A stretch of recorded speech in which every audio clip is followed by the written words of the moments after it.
Welcome to the Gifts for Glory podcast, where we celebrate and promote men and women using their gifts for God's glory. Know someone who is making an impact for God's kingdom using their gifts, talents, and passions? We'd love to meet them. Send us an email at podcast@giftsforglory.com. That's podcast@gifts4glory.com. And now here is our host, Dave Ebert. Hello, friends and neighbors. Welcome to the latest edition of the Gifts for Glory podcast. I'm Dave Ebert, and I'm really excited about this month. We are celebrating and honoring Black History Month. So during this series, we're going to be interviewing some amazing men and women of God and hearing their stories, hearing their testimonies, and hearing what they're doing in God's kingdom and what God has done in their lives. I think you're really going to enjoy this series this month and also next month. Starting in March, we're kicking off a brand new format for the Gifts for Glory podcast. We're going to start going live on Wednesday evenings, so you can actually be a part of the show. More details to come. Be sure to subscribe to our Facebook page at Gifts, 4 Glory, at Gifts, 4 Glory. And just be a part of those shows coming up starting in March. Actually, a sneak preview at the end of February. So watch our Facebook page for more announcements and more details about the new format. We're still going to be releasing our new podcast each Monday, but starting in March, we are going to be doing live videos that you can actually be a part of the show. So check out our Facebook page as we get closer to the end of February for more details on how that's going to work. Our guest this week is Maurice Brown. He's a comedian. He's the host of the Maurice Brown Show, which is a live talk show that features amazing Christian comedians, actors, writers, and other creative folks, which you can find on his Facebook page, his YouTube channel. Also, he shares those on the Creative Motion Network on Roku, and one of those episodes actually features myself. We were able to connect in September. I was on his show, and I wanted him to be a part of this very special series, kind of bridging the gap between our comedy series in January and now our Black History Month series in February. So kicking it off with Maurice Brown, an amazing stand-up comic. You're really going to enjoy our conversation. But first, let's get into our Devotions with Dave segment. So I'm going to read a few passages here, and I think that as we get into Black History Month, I wanted to talk about kind of the elephant in the room, something that especially like myself, white Christians don't want to talk a lot about, maybe because we're uncomfortable, maybe we're afraid of the cancel culture and saying the wrong thing out of ignorance or what have you. Sometimes we're just too afraid to talk about it, but let's talk about it because I think it's really important to be said. So I want to talk about 1 John 2:9. If anyone claims I am living in the light but hates a fellow believer, that person is still living in darkness. Anyone who loves a fellow believer is living in the light and does not cause others to stumble. But anyone who hates a fellow believer is still living and walking in darkness. Such a person does not know the way to go, having been blinded by darkness. Continuing in 1 John, I also want to go to chapter 3, verse 15. Anyone who hates another brother or sister is really a murderer at heart, and you know that murderers don't have eternal life within them. And so those are two powerful passages in 1 John 2:9 and then 1 John 3:15, condemning hatred among brethren. And looking at social media, even in some ministers groups that I'm a part of in social media, you see hate and division and vitriol. And if you have that feeling, especially if it's just because of how somebody looks or how you assume they feel or think about you because of how they look, that hatred is nothing but dividing us, and it's dividing the church and dividing the church's ability to be effective. So if you have hate in your heart for somebody, then you are literally spitting in the face of God because you're saying that you know better than God does, or God loves everybody. So I want to encourage you to examine yourself. If you have prejudices, if you have hatred, if there's anything, and I'm not just talking to my fellow white people, I'm talking to everybody in the church. The hatred has got to go. It's got to be kicked out. Love one another truly and deeply. In Matthew 24, Jesus is warning us about the things of the end times, In 24:10, he says, "And many will turn away from me and betray and hate each other." So this hatred and this division that's happening in the church, along racial lines, along political lines, whatever lines it may be, these are some of the signs that Jesus warned about are the coming of the end times. So if there's hate and division within your church body, fight against it, stand up against it, speak against it, be a peacemaker, and bring people back together, because these are the signs that Jesus is getting ready to come back.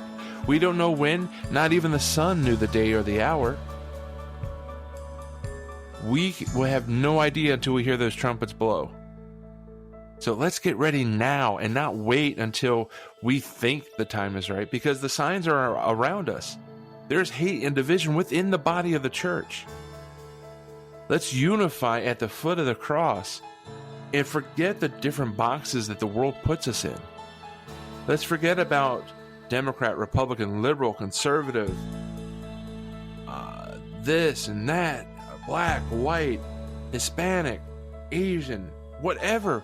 Those are man-made labels. Those are not the labels, and those are not the names that Jesus has given us. 4 years ago, I was a part of this great conference in Chicago. It was called Building Bridges, and there was a speaker there. His name is Michael Burns, and he gave this powerful, powerful quote. And as often as I have an opportunity, I share this quote because I think it's so important within the church that we need to honestly evaluate the weight of these two questions. Michael Burns asked us in that conference, are you more white than you are Christian? Are you more black than you are Christian? Are you more white than you are Christian? Are you more black than you are Christian? And that struck with me, and it's stuck with me for 4 years because it's so powerful. We want to identify as certain things, usually by things that are man-made labels. And because we identify with things that are not of God, it opens the door for the hatred, the division, the vitriol, the strife. And when all that seeps in, our effectiveness for the kingdom suffers. As we start this honoring of Black History Month, I wanted to start with that because Sundays, and it's been widely said, I don't know who the original person who said this quote was, but the idea is that Sundays are the most segregated time in America. We got to come together as one body. We got to stop the hate and the division. We got to unite against the encroaching enemy, because there is an enemy, and he loves when we go to our own little circles. He loves when we hide out together with the people that look and think like us. So let's fight against the hate, because the hate is not of God. And I want to use that as an encouragement and an admonishment. Know that Jesus is real. Know that Jesus is coming. He warned us, and we can see the writing on the wall because the writing was in the book. And that was our Devotions with Dave segment. Now let's get on to our interview with Maurice Brown, the host of the Maurice Brown Show. He's a comedian. He's a comedian teacher. He's also an actor. And he's just a really all-around great guy. We have a really fun conversation talking about comedy, clean comedy, how to handle hecklers, and also the power and influence of God in comedy. So I hope you'll enjoy our conversation with Maurice Brown on the Gifts for Glory podcast, where we celebrate and promote men and women using their gifts for God's glory. Ladies and gentlemen, Maurice Brown is our next guest. He's a stand-up comedian and actor. He's host of the Maurice Brown Show, which I've been on. And I was right there in the middle of a power-packed lineup. My interview came the same day as Candace Kirkpatrick. She's a phenomenal actress. And the day after, an amazing roundtable that featured Cameron Arnett, Skeeta Jenkins, Kieran Bankhead, Michael Patterson, and Anthony Hackett. Those links are also in the show notes, so be sure to check out those episodes. You can find him on the YouTube channel for Maurice, or you can find him on the Creative Motion Network exclusively on Roku. Be sure to check those out. He's also an alum of AMTC, Actors, Models, Talent for Christ, which, as you may know, on Well-Versed Comedy, Lenore Podolsky went through AMTC, as well as Nikki Haynar, Anna Joy, and Essie Taylor. So we have a lot of AMTC alum on Well-Versed Comedy, and we're really excited to bring in the purveyor of MBEntertainmentInc. We're talking about Maurice Brown. Maurice, welcome to the Gifts for Glory podcast. Well, thanks for having me, Dave. I really appreciate this, man. This is a real honor, man. I appreciate you having me on. It's an honor. You did me the honor first by having me on the Maurice Brown Show, and it was just humbling to be in that same week with the major roundtable. You had Candace Kirkpatrick. You've also had some heavy hitters like Jeff Allen, Darren Streblow, and Leland Clausen. So to be in that group was an honor, and so I appreciate it. And the least I could do is bring you on and be a part of my show, and I get to put you on the other side of the microphone so we can learn about you instead of you talking to these other comedians and talent.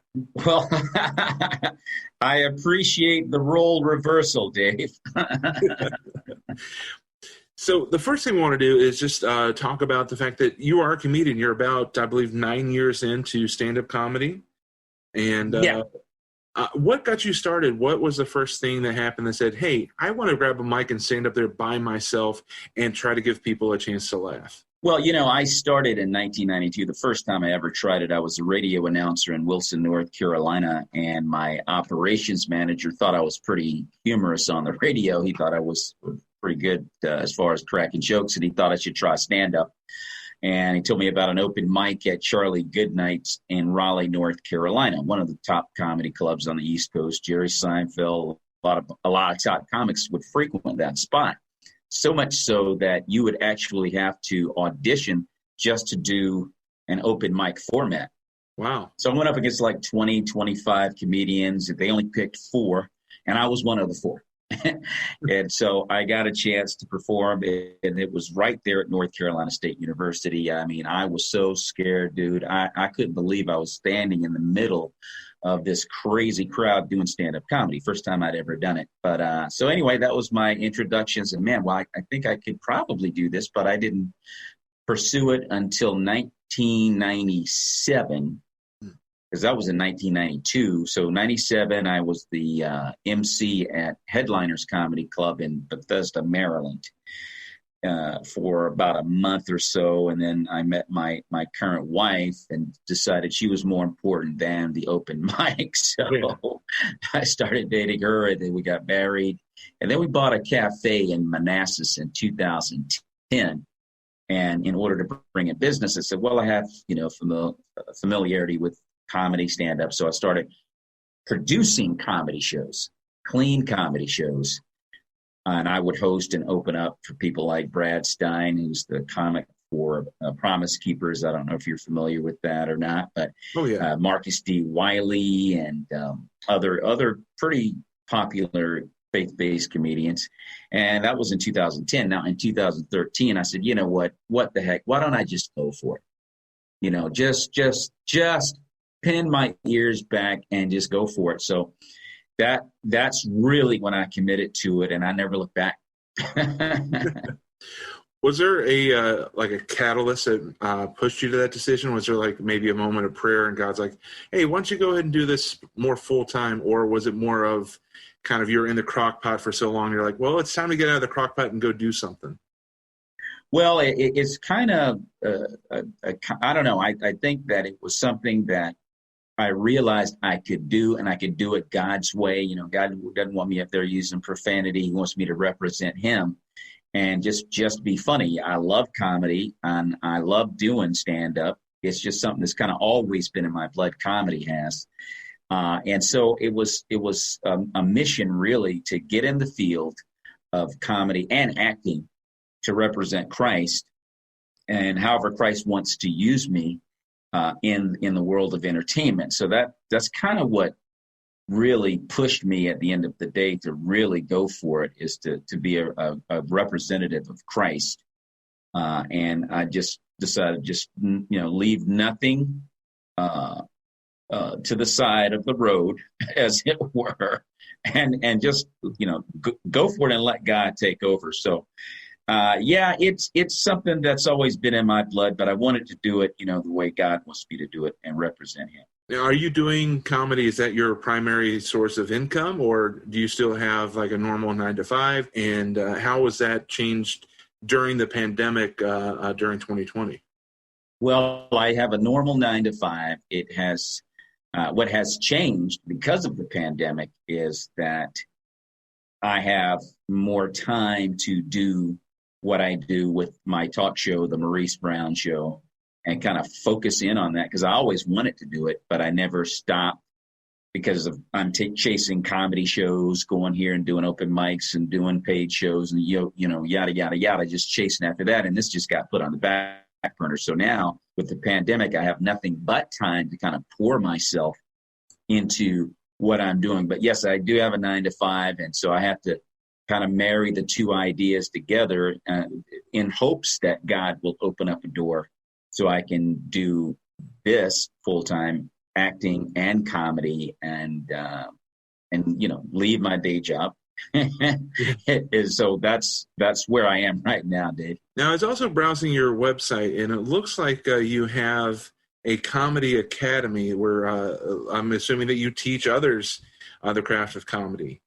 I do. I actually partnered with Gerald Curry, a friend of mine, a few years ago, to write a book about stand-up comedy, how it's done, and to introduce newcomers to that field. So, yeah, I do teach it from time to time. I haven't that often. That's also something that I've kind of put on the back burner as well. But it's something that I definitely want to put more of my time into to make that a reality. So I'm juggling a lot of balls in the air right now at one time.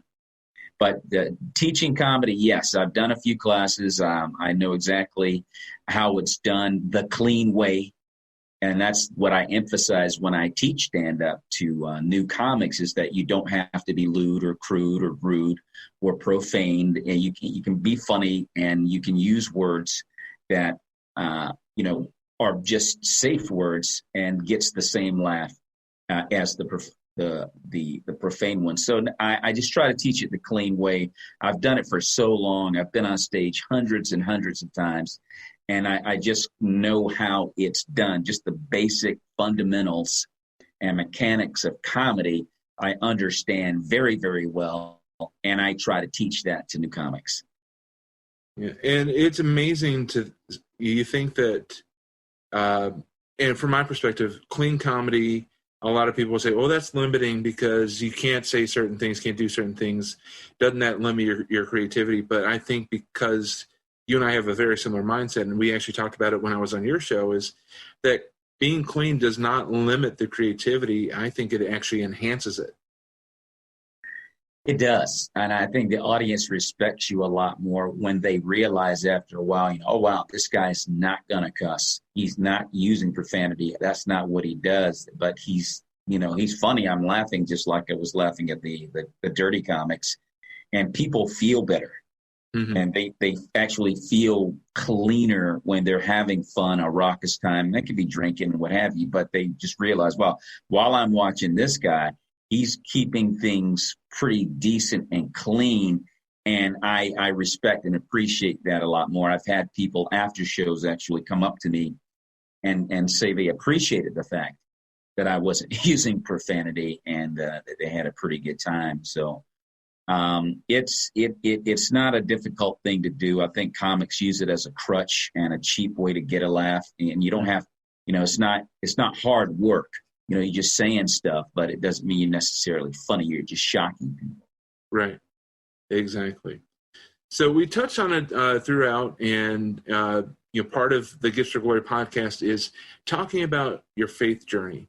So Maurice, take us back to how you came to know Jesus Christ as your Savior, and share as much as you're comfortable sharing about how God got a hold of you.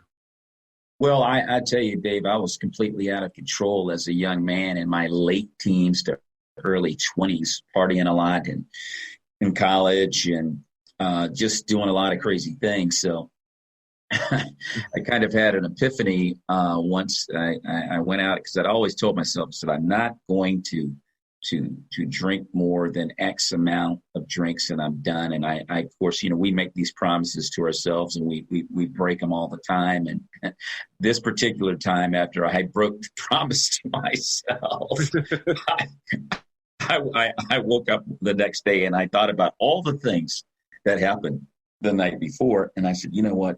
I'm going to go to church every Sunday. Didn't get saved, Dave, but I said, I'm going to go to church every Sunday, thinking that I was making a deal with God. And I would sit in the back row of an Episcopal church. And after about 3 months, I remembered a friend of mine that I grew up with who would always ask me if I wanted to receive Christ every time I would run into him. And I thought that I would go visit him. And I said, well, if he asked me to receive Christ today, I'm going to do it. And sure enough, he did, and I did, 1991, and never looked back from there. So you're in 91. I don't want to date you. So you're still in your 20s at that point, though. Am I assuming correctly? Absolutely. Yeah. Still in my 20s at that point. I think I was 26, I want to say, at that time, roundabout. So, yeah, pretty young guy. And, Christ got a hold of me. And I pretty much, like I said, never looked back from that point. You have a lot of things in life that you run into that are pretty hard and difficult and dark. But the difference after I had received Christ was, no matter how bad things got, I knew that he was going to find a way of peace for me somehow, some way. I always had that hope and that light to focus on to get me through it. Whereas before, it was just darkness. Right. So, I always kind of pose this question tongue in cheek, but as soon as you accepted Christ, everything was just sunshine and rainbows from then on, right? Oh, no. Absolutely not. That's why I emphasize that in the midst of the issues, there's a light that you can see where you couldn't see before. Yeah. And you just know somehow, some way it's going to be okay. You don't know how and you don't know when, but you just know it's going to be okay. And that's the major difference for me as a follower of Christ. I know that he's always there. So what was your childhood like? Was there anybody in your family or around you that was trying to pour into you to bring you to Christ? Or did you grow up in a household that didn't have Jesus there? Well, it didn't really have Jesus there. I mean, we went to church. My dad went to the Baptist church. My mom went to the Episcopal church. So me and my brother had to go and, back and forth, alternate each Sunday. We'd go with my dad one week, and the next week we had to go with my mom. We were in the choir of both churches, and we kind of thought the whole thing was funny. My brother and I we made a lot of jokes about Christianity and Christians, and I mean, we were God-fearing though, but we didn't know anything about salvation. We didn't understand it at all, and so we just kind of went through the motions. And my family never mentioned Christ in our household, never talked about salvation and or anything like that, because they didn't know. Yeah. They thought they were good to go because they were going to church. So we didn't know anything about salvation at all. And if it wasn't for my friend, who's a childhood friend, if it wasn't for him, I probably would never have gotten saved. I just, remembered he had always asked me if I wanted to receive Christ. And I just kind of didn't want to talk about it, really. Right. And so this epiphany that I spoke of earlier, in my effort to find Christ, I remembered him, and went out and sought him out, and there I found salvation. And that's an awesome story from your friend's perspective, because as many times as he asked, there's always that temptation to give up. It's like, Maurice, he's a great guy, but he's just not going to accept. I'm just going to stop asking. Yeah. But he persisted in the name of the Lord, and it bore fruit.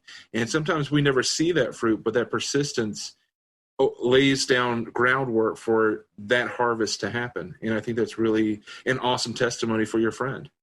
It is. It is. I mean, again, he would always do it. He kept planting seeds, and he never quit. And it resulted in me, getting saved just because of his persistence to do the Lord's will, and because we were good friends.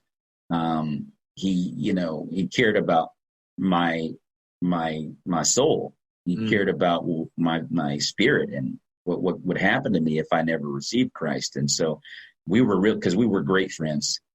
And I think when he was 16, because he was a great football player, he could have gone to the NFL. And when he got saved, he decided that, the Christ was more important than football. And he stopped. He stopped. And that shows the powerful man. And he went all. Yeah, he stopped playing football and went all in for Christ. And he was really and truly changed. So again, his persistence with trying to get me and all of his close buddies. He was always trying to get because we were like a big pack of friends, and so he never quit with any of us. And I guess I'm one of the few guys that actually buckled and gave in. And I said, man, I need Christ. I need God, man. I can't keep living my life this way and not having any hope. And I said, something's got to change. And something innately within me knew that I needed Christ. I don't even know how I knew that, but something told me that I did need Christ, and I knew where to go to maybe find him. And it's really a great story, because even though Jesus wasn't mentioned in your household, you had that regular attendance in church, two different perspectives from the two different denominations. So all along, you've got these seeds being planted, and here's your friend just tilling the soil until finally you were ready. And it's just no thing goes wasted. God uses everything, even if you think like, I'm wasting my time sitting here in church. There's a piece of your mind that's still picking up what's being preached from that pulpit. Yeah, I mean, there's no question about it. I mean, like I said, my brother and I were God-fearing people, but we just didn't know the real truth. It wasn't really being conveyed to us at the two churches that we were a part of at all. There was a Baptist church, they like to put the chair out at the end of the service. Anybody want to join the church? I guess that's supposed to be some kind of salvation. I don't know. We didn't get it. And in the Episcopal church, they never talked about salvation. It was always, the story, of course, was told, and the Virgin Mary was lifted up and all of that type of thing. But there was certainly no, there's no admonition to receive Christ. It's very similar to the Catholic Church. They are an Anglican cousin, the Episcopal Church of the Catholic Church. Okay. So pretty much the same tenements are taught and preached in that particular denomination. So there was no, again, admonition to receive Christ. It's like you don't know that that's what you really need to do. So you just felt like you were okay because you were going to church every Sunday, or you were participating, or your parents told you were good, and the priest told you were good, and the pastor of the Baptist church told you were good. So you just believed that you were. Yeah. But you just didn't know. I had no idea how lost I was. No idea. So growing up, were you always somebody that was funny, kind of the class clown, or was this more you were subtle, and then when God got a hold of you, he kind of hit the gas pedal on your humor and your comedy?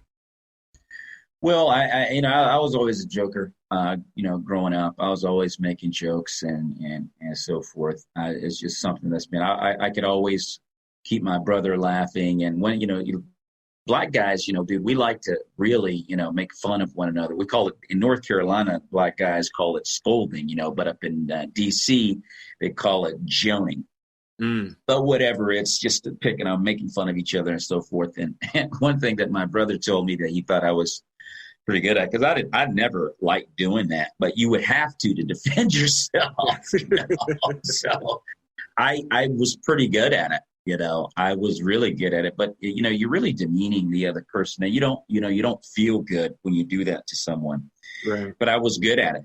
I was really good at it. And so, anyway, that's just one of the aspects of my humor. But so, yeah, I've always had the ability to make jokes and crack jokes and so forth. I've always had that ability, but I never thought about doing it, of course, on stage until, my manager at the radio station thought that I should give it a shot. Because I was doing radio, and I did have some funny shows on the radio, but that was the extent of it. What got you into radio? Radio, I started doing it in college at the University of North Carolina in Greensboro. I was a DJ there. I was, pretty good at that. And then when I finished school, I just applied for a job at the local radio station. I got the job, and I ended up doing play-by-play for high school football, basketball, and baseball, college baseball, college basketball. I ended up becoming the play-by-play guy, and then I was also the DJ, and I did it for about 6 years. I was really good at it, and actually should have stayed with it, but I had a bad experience. I was trying to get a job as the play-by-play guy for a university, and I felt like I was unjustifiably slighted. And I was only a kid. I mean, I was 26 at the time, right around when I got saved, actually. Wow. And I was only 26 at the time, and I didn't understand that, you have to be patient. It takes a while. You're going to get turned back a lot here in this business. If you keep, applying your craft. I mean, if I had stayed with it, probably would have been on ABC or one of the major networks by the time I was 35 or 36. But, when you're young and dumb, you don't know that. Right. You're just a young, stupid kid, and you just made some decisions that you regret. And that's one of them that I do regret. And I never got back into radio.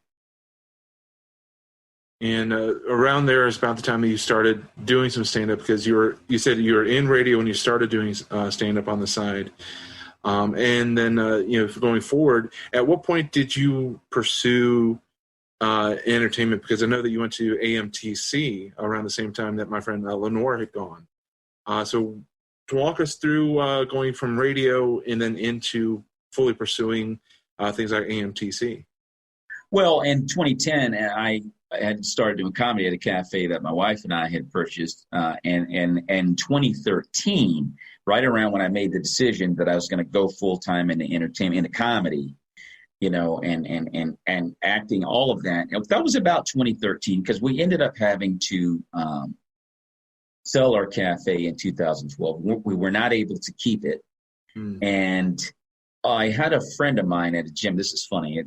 I never even thought about it. It's a good question. I was working out at the gym, that local gym, and I had a buddy of mine that I used to tell to come out to comedy shows and so forth. And he came up to me one day and said, Maurice, they're having a meeting, this organization called Actors, Models, and Talent for Christ in Baltimore. Maybe you might want to go up there and check it out, because he knew I was a Christian man, a faith-based man, and he thought that maybe that would be something I would want to check out.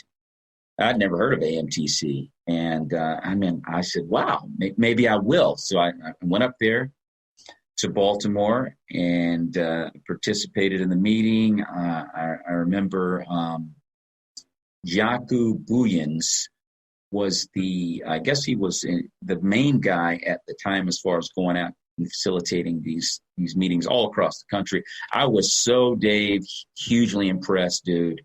I was like, wow, I had never seen a Christian effort like that to get faith-based entertainers, work and get you involved and show you how to do it and how to talk to agents and how to do interviews. And, they would teach you all the mechanics of entertainment and doing all types of things, whether it be comedy, whether it be acting in a sketch, whether it be just conducting an interview, doing an interview, giving one, being on a news channel, reading a teleprompter, and all kinds of things. So that was my introduction. And I did meet Lenore there. She's very funny. Because I was there for the stand-up comedy aspect of AMTC.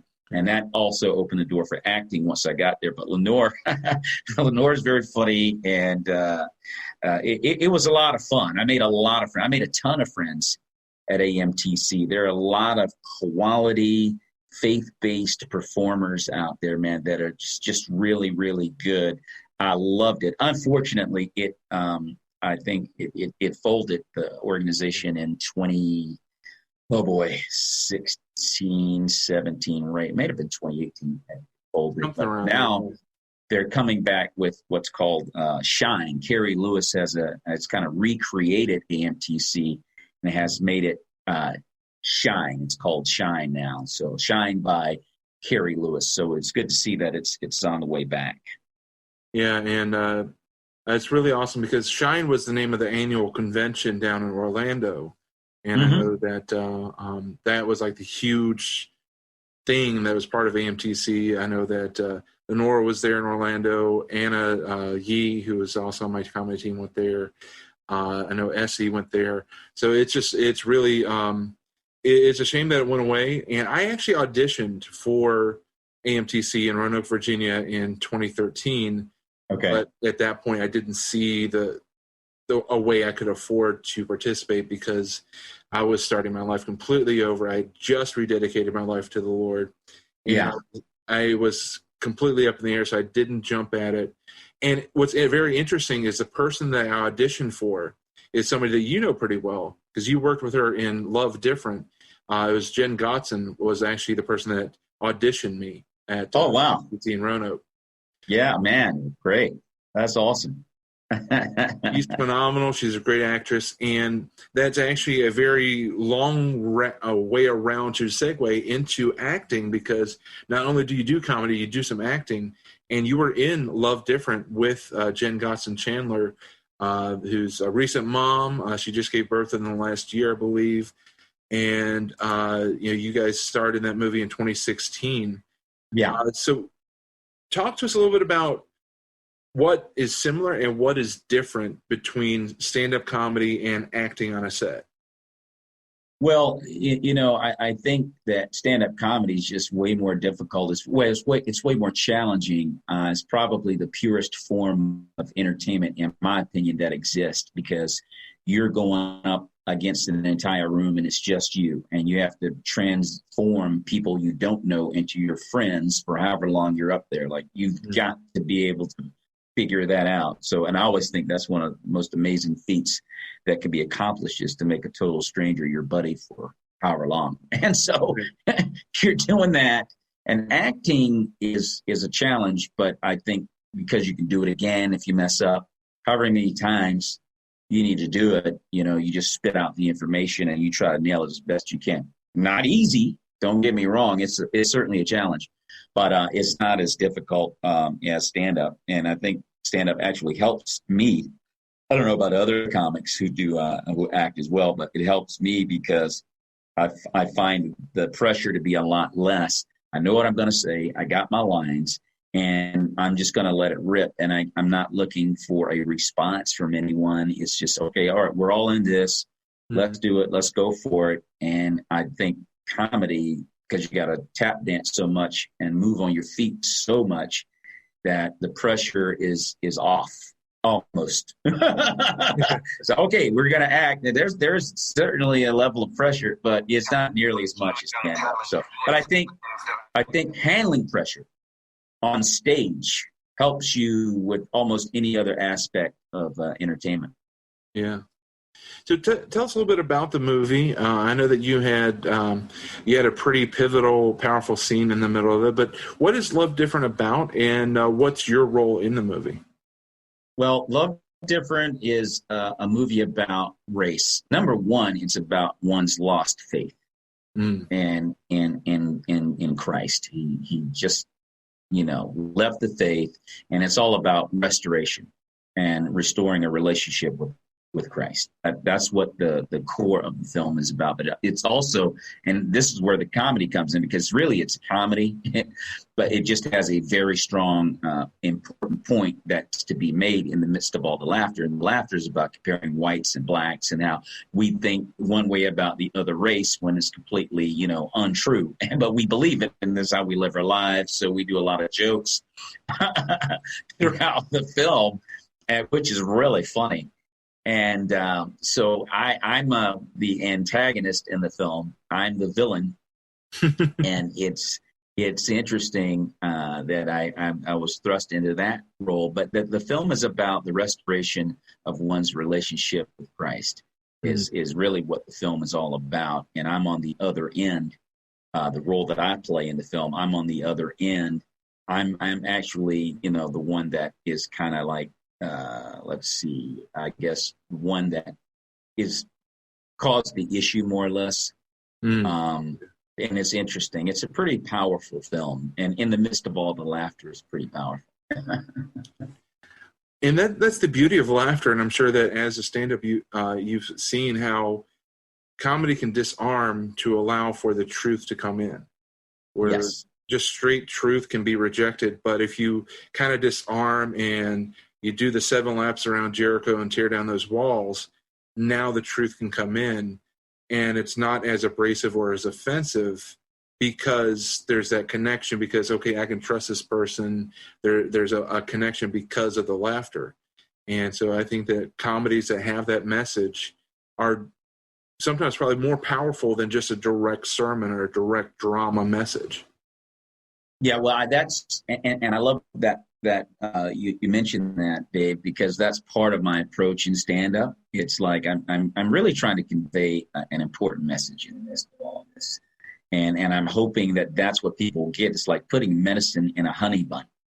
It's like, this tastes really great, but you don't even realize there's medicine in here. And that's the approach that I take with my stand-up.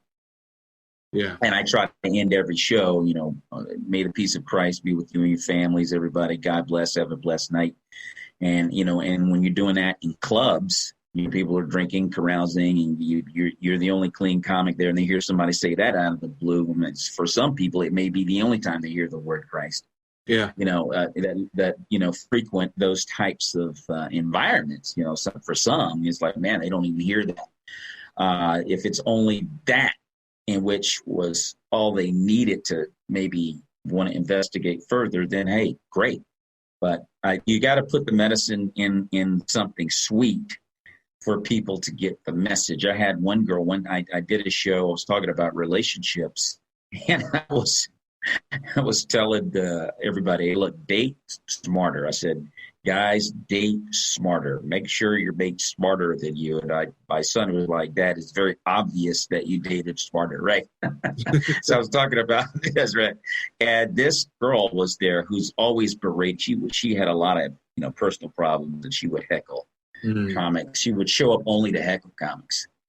And I saw her there, and I was thinking, oh gosh, here it comes. She's gonna be a problem tonight. She walked all the way to the front. She sat down. She didn't say a word. She didn't heckle me at all. And she behaved herself, which I thought was pretty odd.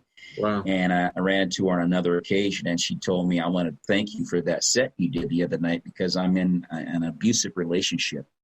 And I appreciate you talking about making better choices. Because it kind of changed my life a little bit, made me rethink, what I've done and what I need to do. And you go, oh, wow. I was just blown away. I wasn't even thinking about it. I thought I was just making a joke about basic stuff, that everybody gets. But that one person, it affected that one person enough to where they wanted to rethink their life based on the fact that, I was just talking about something that was, I was in a clean way. My intentions were good, but, you never know how the Lord is going to use you. Exactly. And that goes to something that we spoke about when I was on your show is, how do you handle hecklers? There are a lot of comics out there that kind of go on with a chip on their shoulder, wanting somebody to heckle them so that they can destroy them. And when we, especially as Christian performers, we can't have that because we don't know why they're heckled. Like this young lady, had she heckled you, you wouldn't have known that she's in an abusive situation. So, maybe talk on that, on how do you handle hecklers and how much of your faith filters into how you handle hecklers? Well, number one, Dave, I'm never mean to a heckler. I don't want to be that guy that attacks and humiliates and demeans, because it would not be who I represent if I did that. Mm-hmm. Number two, when it happens, I try to appease that person that's attempting to heckle, and because a lot of times they just want attention and they've had too much to drink. Mm-hmm. And so I'll acknowledge them and they'll kind of like stop. Because I'm so focused on what I'm doing that they don't continue, and they actually become interested in what I'm going to say because I'm not affected by their attempts to interrupt. They notice that I'm so zoned in to what I'm doing that it just doesn't bother me. And this girl in particular, I noticed that whenever I'm up and she's in the building, has a tendency. She never really bothered me very much anyway, because she noticed that I was never using lewd humor. I was never using profanity. And I was always talking about something that was halfway substantive, even though I was making jokes. I noticed that she didn't really bother me that much. And a lot of hecklers don't bother me because they go, well, this guy's really a decent person, really. And I don't tend to really get heckled that much at all, I've noticed. And like I said, when it does happen, I just appease the person and go, yeah, hey, listen, not only that, sir, but hold on. Wait until you hear what happens in the end, I may say something like that or whatever, and they'll just go away. Right. So that's how I handle them. I just kind of appease them a little bit, and I'd say 95% of the time to 99% of the time they go away. There's always that 1 or 2% where you will have that person that's just so gone. They're so drunk. It's like there's nothing that you can do to get them shut up unless they're escorted out. Yeah, and like I said, you don't know what somebody's going through. It may be just as simple as inebriation, or it may be that they're in a bad spot. And especially for Christian performers, when you're getting heckled, sometimes they're actually rejecting the light of Christ that just happened to follow you on stage, and they're not even aiming it at you. No, they're not. I did have one blind guy got mad at me. I was doing a set, and he was angry about something, and I don't even know what it was, to the extent where he actually kind of ran up to the stage, right? And so, it kind of startled the crowd. And I said, calm down, everybody. It's okay. He's just excited. After the show, we're going to go chase Pokemon. It's okay. And everybody started laughing. And he went and sat down, and I didn't have to be mean. It was a very safe joke that cracked the room up. And he was embarrassed and he just sat down. But I wasn't mean to him, So, when you're writing your material, what's the most usual way that you come up with it? Is it all life experience, or is it more just creative stories? How do you come up with what you end up putting up on stage? There's so many funny things that happen during the course of the day that if you stopped and thought about it, like when you start writing down everything that's funny during the day that you said, or I heard my wife say, who says a lot of funny things, and I'll write it down. And that's what a comedian has to do. He has to discipline himself to write down funny thoughts. Mm-hmm. You got to revisit all the funny stuff that you've jotted down. And, I remember when she said this, or I remember when I saw that commercial, or I remember that interview I saw on CNN, or I remember that person at the stoplight, or what have you. So now you got all these ideas. And then you just start writing, and it's just kind of like sculpting and forming something. Mm-hmm. And you just keep writing it and writing it until you really like it. And then you have to go on stage, of course, and test it to see if it's funny, which is painful because A lot of times this needs to be restructured. You didn't write it quite right. You missed a word, or you have to go and, because it's like writing a song. Comedy's like writing a song. So you're writing it to hit all the syllables and the notes. The sentence has to be melodic. And there's a word that makes that thing funny. So where's that? That's the word. So now you got the melody and the word, and boom, that's your punchline, and you got your laugh. But the process is writing and then getting on stage and seeing how you write this. Sometimes you get it perfectly correct when you write it, when you try it out on stage.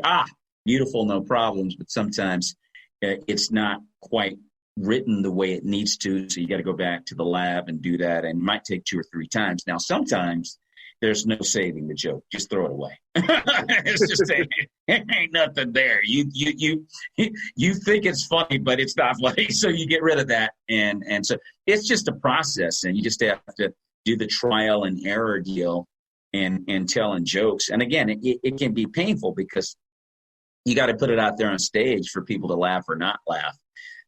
And sometimes you bomb. You might have like 4 or 5 jokes you strung together, and you just flat out bomb, dude, which is really painful. And to protect yourself from that, you go, okay, well, I know I got 5 strong jokes in this set, and I got 2 new ones. I have absolutely no idea what's going to happen. Well, all right, come out there with your first 3, get them laughing, and then you tuck that new joke in the middle. Mm-hmm. And go, all right, I got them. They like me. Let me throw this joke out. If they don't like it, okay, it's not that big of a deal. I mean, he's been good so far. Then come back, hit him with the one that worked. They're laughing again. Now try the new one again. And they may not like that either. But you still got them on your side, more or less. And then you finish with a joke that always works, and you get out with some dignity. You learn, there's a method to this after a while that you learn in building new material. So you definitely never want to start with something that hasn't been tried, and you never want to end with something that hasn't been tried, because you want to earn the credibility with that first joke, and you also want to leave the stage on a high note. So the middle is where you got to experiment. Exactly, 100%. And so it's a process. It's a real process in building material, and also you get an idea. And I got this from June Von Colson, which was a great idea. Get your idea and then write for as long as you can. Just do a brain dump. Take the idea and just keep writing until you just can't find anything else funny about it. I might come up with 10 jokes on an idea, and then go back and I cut all the fat away, and 5 of the 10 jokes are ready for the stage. It's like, to the extent, Dave, where you're like, I know this is going to work. You have so much confidence in what you've written. George Carlin is the only comedian I've ever heard of, and he's one of the greatest stand-up comedians of all time. Mm-hmm. George Carlin was such a professional. He never tested his jokes. His method was, he said, I'll write my entire 60-minute set to my liking. And when I'm done, and when I'm satisfied with what I've written, then I go do my special. Mm. And I'd never heard that approach before. And of course, you know as well as I do, George Carlin was awesome every time he was on stage. Oh, yeah. He was awesome every time. So that was his method. It was very unusual because most comics, like to test Richard Pryor and, Steve Martin's of the world. And any great comic is going to tell you that they always test it. But George Carlin was a guy that did not. I had never heard that approach before. Now, was that a philosophy he developed over time, or is that like a day one, I'm just going to write it and go out there? Because I wonder if that was more of like his veteran confidence, like, I know kind of what I'm doing, I know what the audience is looking for, so I can trust in myself. Or do you know when he developed that philosophy? I don't know when he developed that philosophy, but what I got out of the presentation he was given is that he would spend a lot of time writing the set to his liking. He would spend a lot of time working on it and restructuring and changing this and all those different things. It sounded like to me, he spent a lot of time building the set, but he didn't go out and test it. He just built it until he was sure that it was good in his own opinion. Like, this is going to kill. type of approach. And he would go out. And as a matter of fact, George Carlin was like, I know this is going to kill. and it did. It always did. And I think part of what helped him is that he was confident in his material, and that confidence came on stage. So he knew that confidence would sell it to the audience so that they would laugh and not question him when he delivered it. I think that confidence in the character that you're presenting on stage is vitally important. Not as important as material, but it's definitely up there. I think so. I think George Carlin, if you've watched a lot of George, he's a guy that's he's doing a lot of venting in the midst of his humor. Mm-hmm. Like he has some very opinionated ideas and views. George Carlin did. I mean, and they were strongly opinionated.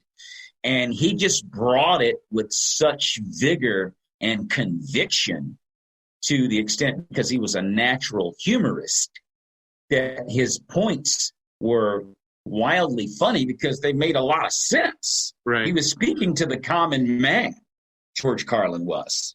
And he was giving his spin as a commoner.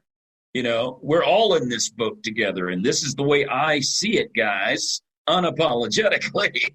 And he would just let it rip. So I think there's a lot of venting as well as comedy in the midst of George Carlin's approach, which is why he didn't feel like he needed probably to test it, because he knew what he wanted to say. Absolutely.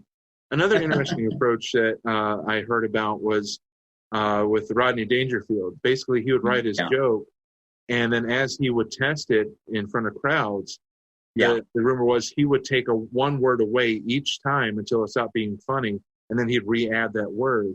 And that's basically his philosophy, is that he's going to try to get it down to as succinct as possible with as few words as possible, but still keep the laugh. And, you know, that's a lot of focus and a lot of academic focus on making sure that your comedy is funny. Rodney Dangerfield spent a lot of time writing. Rodney Dangerfield was a guy that was I think he was a door-to-door vacuum salesman or something. And who was very good at it. And he was very, very good at that. But his first 10 years in comedy were not good. His father was a comic who was a very good comic, and he was trying to live up to his father, and he never did. He just wasn't that funny. The first 10 years, at least as far as his dad was concerned. I mean, he wasn't on his dad's level. I guess he was okay, but that was it. So long story short, he stopped, and he went back to the vacuum sales stuff. And like I said, he was really, really good at it, but he was still writing comedy. Mm-hmm. He was still writing, and he had amassed so much material that he had gotten to a point where he's like, okay, I think I want to go back to stand up. And the second phase of Rodney Dangerfield's career is history. I mean, his one-liners were so good because he spent a lot of time writing. And I try to tell comics all the time, you got to write, man. Yeah. You got to write. You've just got to invest into writing if you really want to be a good stand-up comic. And it's just, you know, the nature of the beast. You don't get around that. You don't write well, you won't last long. Right. I think, and I think that all good comics, you know, with a few exceptions, all good comics have to be really good writers, because they have to know how to write for the different audiences they face. For a Christian comedian, you're going to write different jokes differently depending on who you're going. If you're going to a bar or a club, you're going to write your jokes a little bit differently than if you're going to the First Baptist Church of Bethesda or wherever you're going. You're going to write two different ways for the same joke. So it takes a lot of writing to be able to tell those funny stories. It takes a lot of writing to tell those funny stories, because it's got to be melodic. Mm-hmm. It's got to have that word that gets there's always a word that just makes everybody laugh. You can tell the same story and leave that word out, and it's just not going to be as funny or funny at all. There's always a word in a story or in a sentence, in an idea, and you have to keep fetching it and searching it, and all that is what makes that kill. Mm-hmm. With, keep in mind, Dave, the melody that you've written. You got to write that song too. Right. It's all got to be melodic, and it's just right. And to George Carlin's approach and point on the matter, you start to learn that, oh man, that's funny. I mean, I don't even think I need to test that. I know this is going to be funny. Just because of the way that you've written it, and you go out there and you let it rip, you throw it, you pitch it out there to the audience. And as the pandemic really bothered me, Dave, because I was in 2019, at the end of 2019, I was starting to turn a corner in my comedy, dude. Like I was starting to do well almost every time up.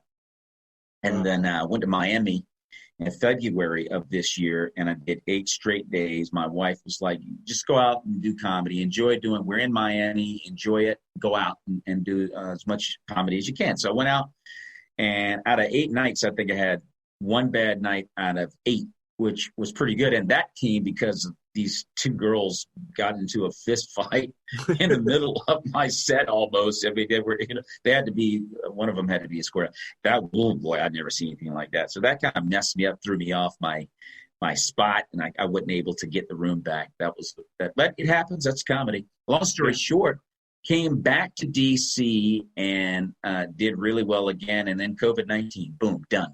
And I'm like, oh my gosh, it made me feel, I was pretty angry about that. And I just understood that, God has other plans, and whatever God's plan is, it's good. Yeah. And it's okay. Just let God do what he does. It's all good. He's got my best interest in mind. I don't need to worry about it. Absolutely. And that's the hard part, is fully trusting in God, because every time you want to leave things in his hands and leave them at his feet, you're so tempted to reach back and say, God, don't worry, I got this. And he's just like a father saying, like, okay, sure, go ahead, try it again, son. And then when you come back and bring it to me, I'll show you how it should be done. Yes. Exactly. We just got to trust it, man, because so many things happen outside of our control. It's like, wow, man, you just let God, let go and let God in everything. Amen to that. So, Maurice, there are 3 segments we're going to end our show with. The first one I call the interrogation, where I'm going to fire off 7 questions. They're kind of random, and I would just want to kind of get to know you a little bit better on the way out. So the first question of the interrogation, who's your team? I know you're based in the D.C. area, but who's your team? The Green Bay Packers. Okay, that was our interview for the day. Based in Chicago, I cannot further allow you. I know you're a Chicago guy. You can't stand it, Dave. I know. It's all right. They're a good franchise. I kind of wish they were an AFC team, but you got to do what you got to do. Okay. All right. Question number 2. Who is on your playlist? My playlist, Kirk Franklin. All right. Very good. What was your dream job when you were a kid? Being a professional football player. For the Green Bay Packers. Absolutely, Dave. All right, serious question here. What keeps you up at night? The future. Number 5, what would you do over if you could? I think we kind of addressed it earlier, but specifically speaking, what would you do over if you could? I would have stayed in radio. All right, question number 6. What's the last passage of Scripture that either challenged you or revealed something to you? Oh, that's a good one. There's so many good ones. The last scripture that really challenged me. Wow, that is a really good one. I guess, I don't know, Dave. That's a good one. There's so many good ones. I can't think of one right off, but I guess one that comes to mind that's always challenging is love your neighbor as yourself. And I can't say that, that's a problem for me, but at the same time, things happen, man, and you don't always want to do that. Exactly. But the Lord commands us to do that. And so you're fighting between yourself and God. Love your neighbor as yourself. because your neighbor, it doesn't always do things that you appreciate. Right. So, you still have to love them. Exactly. Precisely. All right, our final question, the interrogation. If you were booking a dream lineup for a tour, who would you want to be on tour with you? And what is the city or the venue that you'd most like to play? Wow. Who would is it more than one person or just one comedian or Whoever you or want to several? build, whatever tour you'd want to build.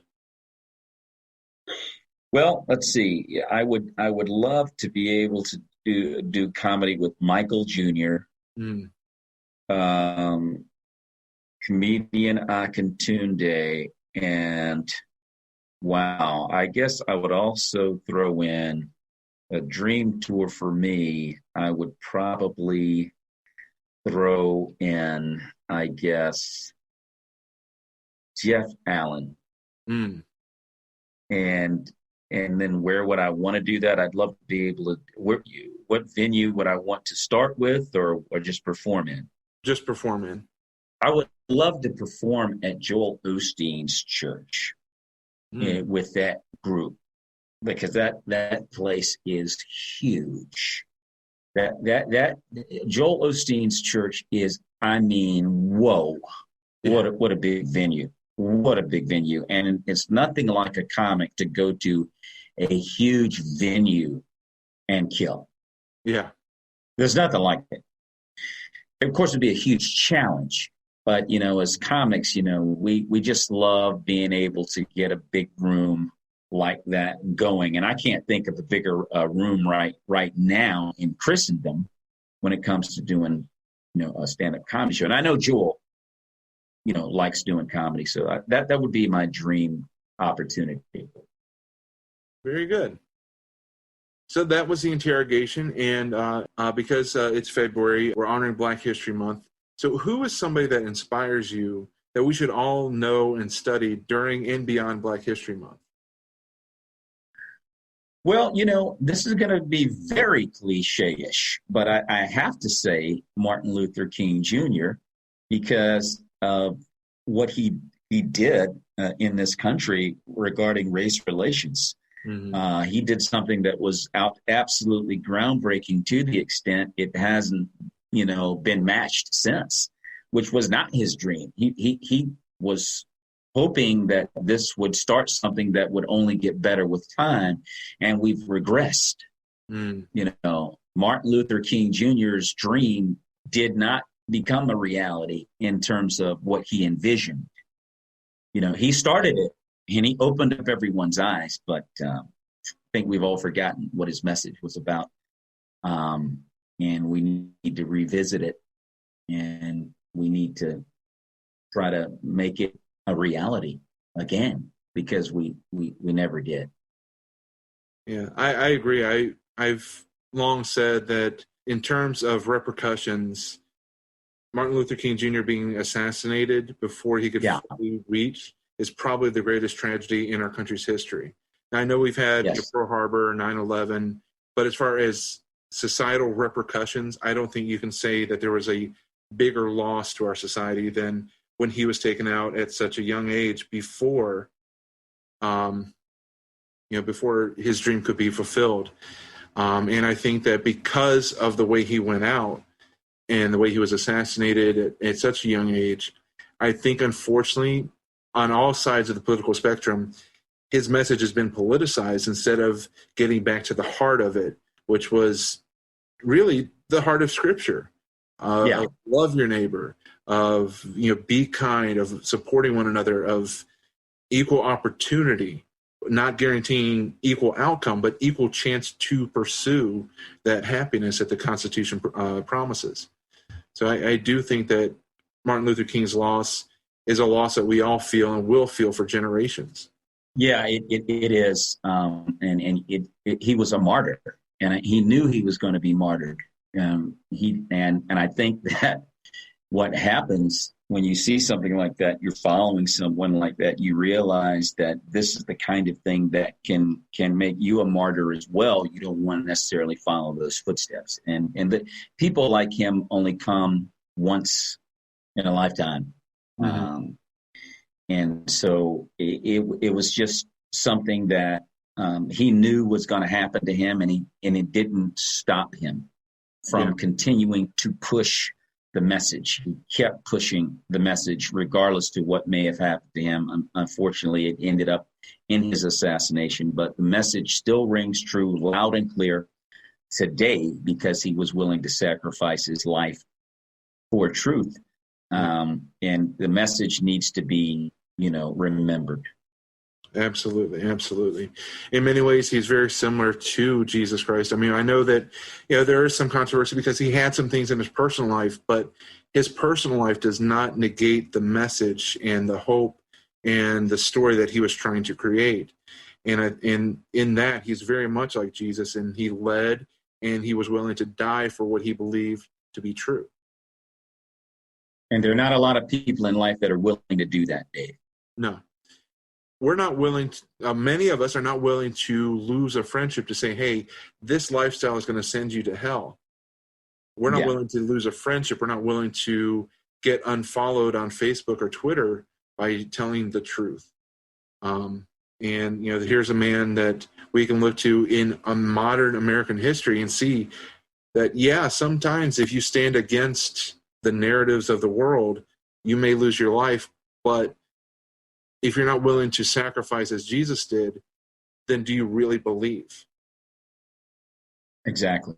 At the end of the day, Dave, that's what it comes down to, man. And, I think every follower of Christ needs to do some deep sea diving in their spirit and find out how much are they willing to sacrifice for him and to follow him. That's a great point. John 3:16 has that other side of the coin, Luke 9:23. Jesus loves us, and God loved us so much to send his only son. But Luke 9:23 tells us to follow him, we've got to pick up our cross, which is not just wearing a gold crucifix on a chain across our chest. It's literally picking up a burden and being willing to die for what you believe in. And far too many in the church, especially in the American church, I think is the problem. We're not willing to pick up that cross. We think that just liking and sharing inspirational quotes on Facebook is enough, but it's really not. Oh, no. It's far deeper than that, Dave. And, from time to time, I consider that, and I ask myself that question, man, how far are you, really willing to go? You really gotta ask yourself that too, because it's pretty serious, and you never know what the Lord may ask you to do one day.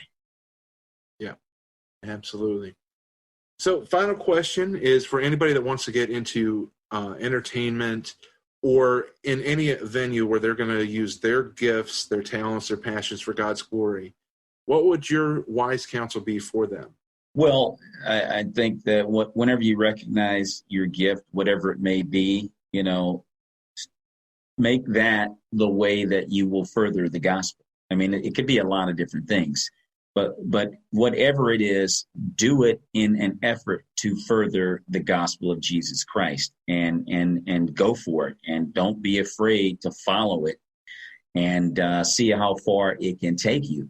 And sometimes it's fearful, it's like, wow, I am pretty good at this, but I'm afraid, but you're doing it for Christ. Remember, you're doing it for the Lord, and he's going to help you. Just trust him, have faith in him to make a reality what is something that you're strong at. And then, and it's not always easy. Sometimes you have to leave your job. Nobody wants to leave the job. Sometimes you do have to leave the job. Count the cost. Can I leave my job? Jesus always said, count the cost before you come down this road. Well, can I do this? I don't know. You got to look at all the things that come along with you chasing that dream or that gift that God has given you. He's given you to use for him, and you just got to make the decision: am I going to do this? But You just do it. I mean, that's the number one thing in life, is to live for him and to do whatever it is you do for him. Make your whole life centered around that, and he'll take it from there. But it's not easy, and it doesn't work out the way you would like it to. But just keep holding on and trust in him, and he'll make it something so good you didn't even know it could be this good. Yeah. And I'm still looking for that. It'll happen. It hasn't happened yet, but I know it's there. Amen. Absolutely. Well, Mr. Maurice Brown, stand-up comic, actor, comedic coach, all-around great guy. Find him at MBEcomedy.com, MBE as in Maurice Brown Entertainment, comedy.com. Also on Facebook at MBEntertainmentInc. And we'll have all those links in our show notes. Maurice, it's been a pleasure, and so grateful that you're able to come on, and wish you a much happier 2021 than we saw in 2020. Amen to that, Dave. I couldn't agree with you more. Prayerfully, we will have a much better 2021.